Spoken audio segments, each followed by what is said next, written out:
no deadlines, or 20% of the employees lost 3+ hours daily. That's insane. That is a complete insane stat. As I was reading this and doing some research on this topic, I was just blown away by this because I just don't understand how you can't create that vision as a leader. But once you get into the everyday world of a small business owner, you can see it, right? You can understand why this happens. And so thinking about that, that really is a compounding factor, and one that you could really create some clarity and save some costs in your business right off the bat if you were to, understand what your top priority is, or of a strategic move, right? Because you think about your 1-year projects, your 6-month or more type of projects, they're going to sit in here. And we'll talk about ROI in a second. Low effort, low impact, right? These are low hanging fruit opportunities right in here. These are no-brainers. These are things that you should probably delegate to your team to take care of, and not be tied up. As an owner, you should not be tied up in this box often, and if you can't help it. This one here, this time trap is high effort, low impact. So you probably could think about those right now in your business and how they operate. This is the time sucks. These are the opportunities that continue to cycle in your business that you'll never ever get full traction on. And I think what I would recommend, if it's not customer tied to a customer, that you avoid these and you get these off of your plate completely and off of your team's plate. This is the trick. This is the tough part, is understanding what to work on and what not to work on.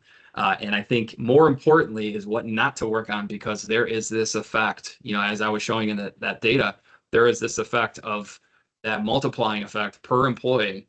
If you spend 3 hours plus in a daily cycle working on these time traps, you're going to create a bunch of waste in your operation and probably frustration in your operation and your business. So we want to avoid these at all costs.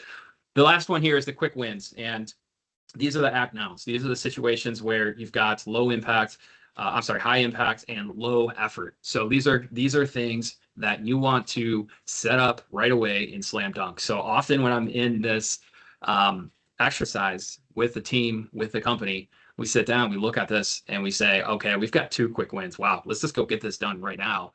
That's immediate. So looking at the same example, the action categories, as I'm calling them out, strategic moves, you're going to do a plan or resource on those, right? So this top one, opportunity A, comes out to a score of 125, but we want to make sure it's got high value here, right? So we want to make sure that we have a plan and a resource assigned to this. If it's a strategic move, but it has a lower ROI, for example, it's a pipeline opportunity. We're going to put that in the pipeline. We're going to review this, and we're going to get to a point eventually where maybe it moves up, maybe it stays, or maybe it moves down based off of the situation and where we're at. So that's how I think about it from a strategic perspective. You could think about it differently. And again, this is very simple to do with a team, but you could sit down, you could put whatever type of actions you want around this, but those in my mind are just clear and concise for these strategic moves. Now the time trap, again, do not pursue.